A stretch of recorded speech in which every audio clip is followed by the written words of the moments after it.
Hi everybody, this is a recording of our recent video case discussion that we did over Zoom.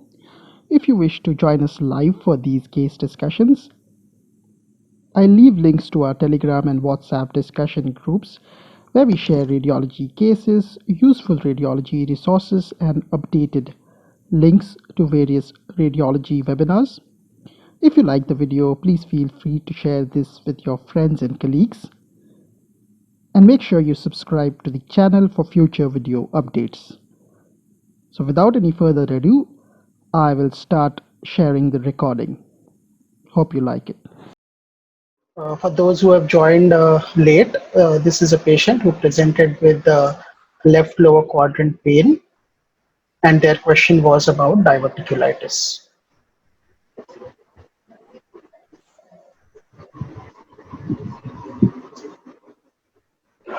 So can I start speaking? Sure, please. So there's a predominantly fatty attenuation oval shaped lesion in the left lower quadrant anterior to the sigmoid colon. Yes. Junction of sigmoid and descending colon with a hyperdense rim.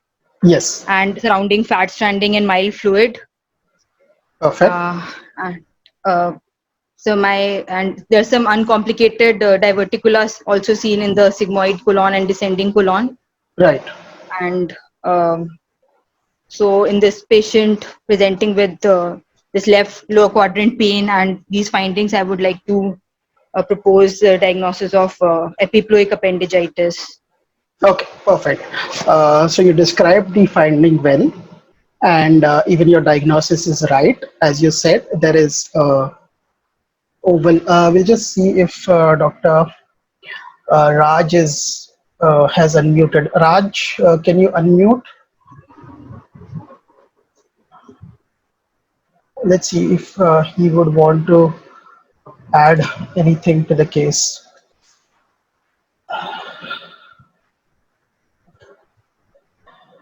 Okay, maybe we can have him take up the next case the next time. I'm sorry about that, Raj. So, as you rightly pointed out, there is this small oval hypoattenuating lesion. Yes, somebody perfectly marked that out. And there are some inflammatory changes around it. So this is a case of acute epiploic appendicitis. Yeah, so a couple of important points is that try to always mention that it's an acute case. Many times we say it is appendicitis, but it's best to give the complete diagnosis. So always say acute epiploic appendicitis. So, do you know what are these appendages and what causes this entity?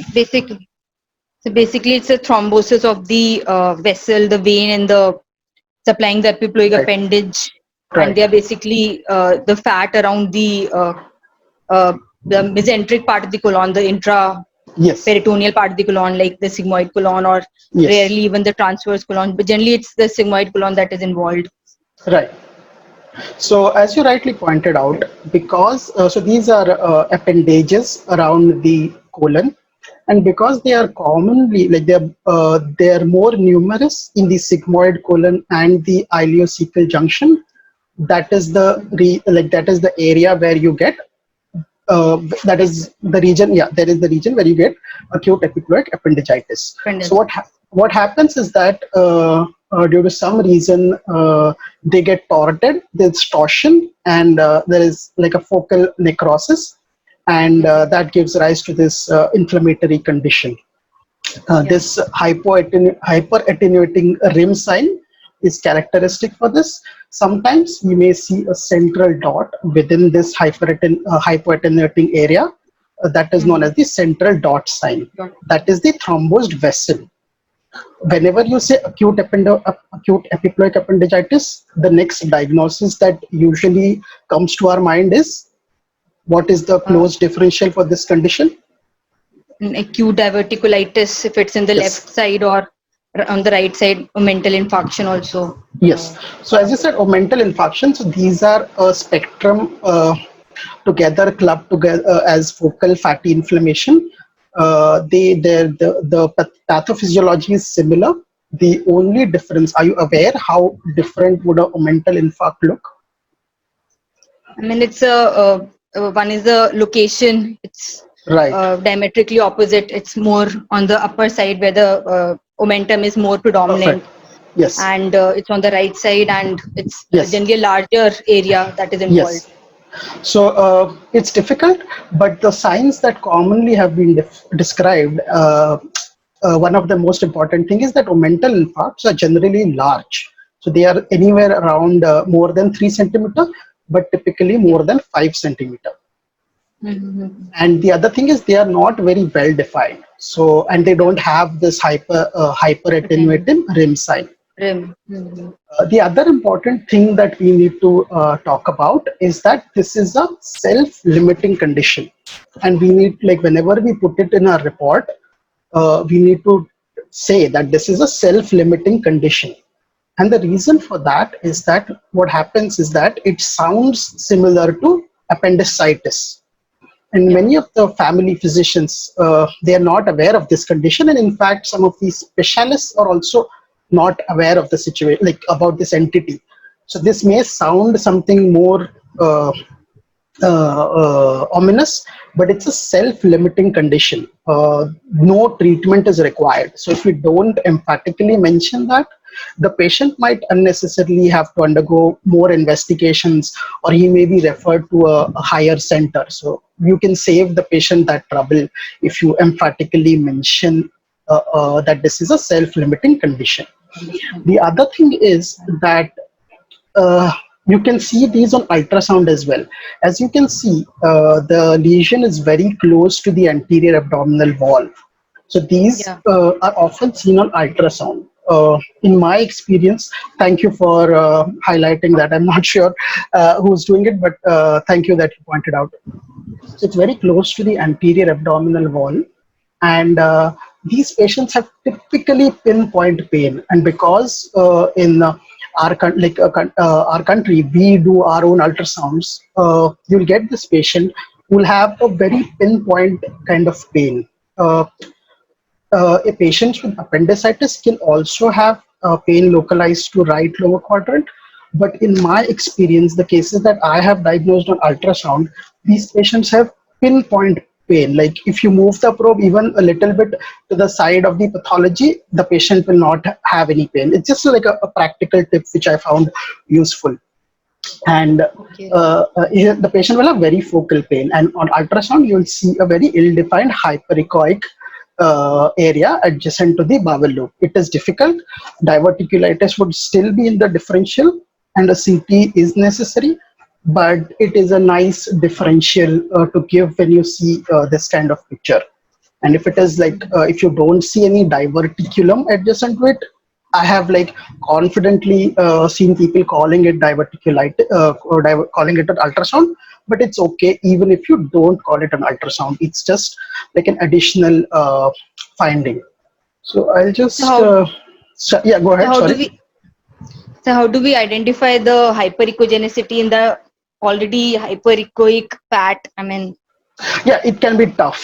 The good thing is that these are very, like, these are associated with mild inflammation.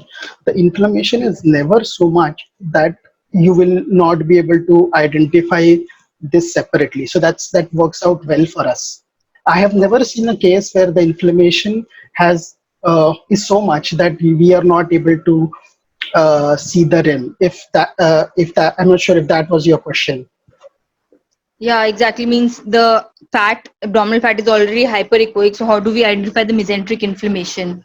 Oh, on I mean, ultrasound you mean? yeah. Yeah, so that's why I said it's difficult. But Mm. if you can always compare it to the opposite side. Ultrasound, that's Okay. the best thing that works for us, and you can compare Okay. it with the subcutaneous fat. uh, Subcutaneous. yeah, so that's, yeah, that it's difficult, I agree. We can't uh, like definitely say, but we can always give a differential and recommend the CT. Okay, sir. Okay, sir. Yeah. And as you said, the other differential is diverticulitis. Here we do see multiple diverticula, but none of them is inflamed, and this is away from, like slightly away from the diverticulae. We don't see diverticulitis very commonly in India, but in Western countries, because of the lack of fiber in their diet, diverticulitis is very common. Uh, Mhm. I'll just stop sharing for a minute, and we'll talk more about it, and then we can end the discussion. So as we discussed, this was a case of acute epiploic appendicitis. Just to revise, this is a self-limiting condition. It's an inflammatory process involving the appendix epiploica of the colon. Most commonly, we see them in the rectosigmoid and ileocecal junction. Hyperattenuating ring sign and a central dot sign are characteristic.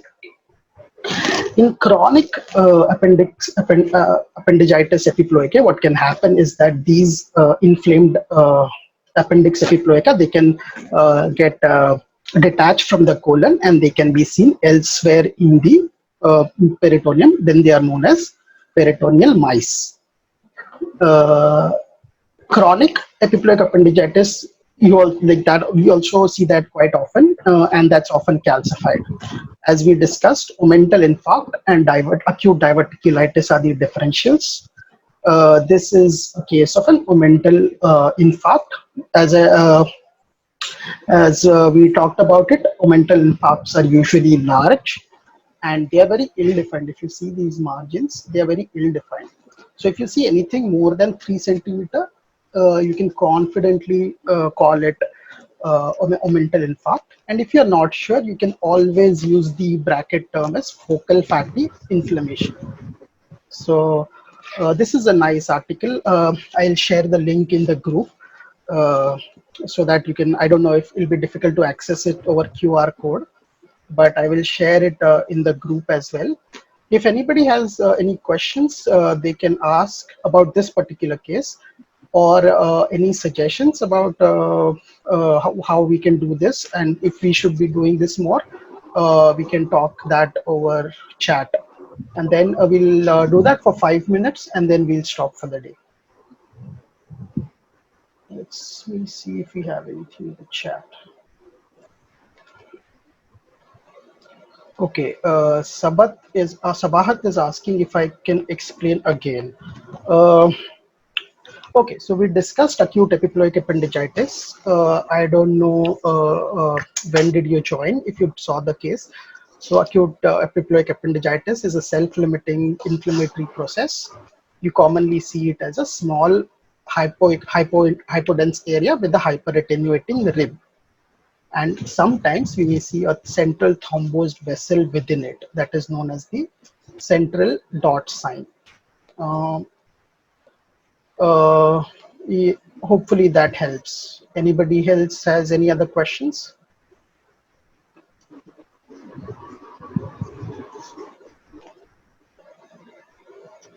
Okay, I don't think anybody has any questions.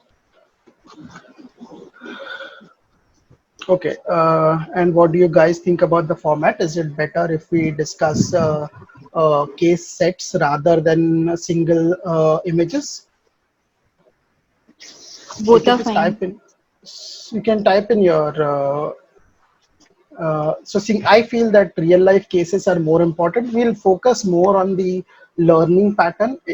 There obviously will be points for the exam as well. But the more main intention in these case like discussions would be to uh, like more practical points, because I'm not like I feel this is better than like you already, you guys are you have spotters. If you have not seen Radiogyan, we have around 600 spotters, and there are like so many other sites which are also like they have spotters, and so you can get spotters from that. This is more of like what I like my experience, and then everybody can chip in.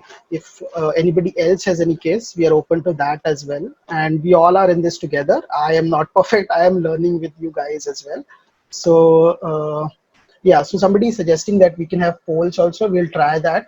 That'll be a bit time intensive, and I need to learn the platform. But yeah, if it's going to help, we all. I don't mind doing that. Yeah. So somebody says case discussion, exam oriented. Okay. So we'll try to keep it like a balance. There'll be some exam oriented question. Like the important thing to know is that if we discuss real life cases, they are going to help you in the exam. Like we are not going to discuss super rare cases. It's more of an approach and thought process, because I don't remember a lot of things offhand. Like for example, if today you ask me what is the criteria for this, and like I don't remember, I look up. Everybody looks up. So and it's stupid. Our exam pattern is not very, like, it doesn't stimulate real life cases. So yeah, so we have got some good suggestions. We'll try to, like, if we are able to do this frequently, we'll try to inculcate all of them.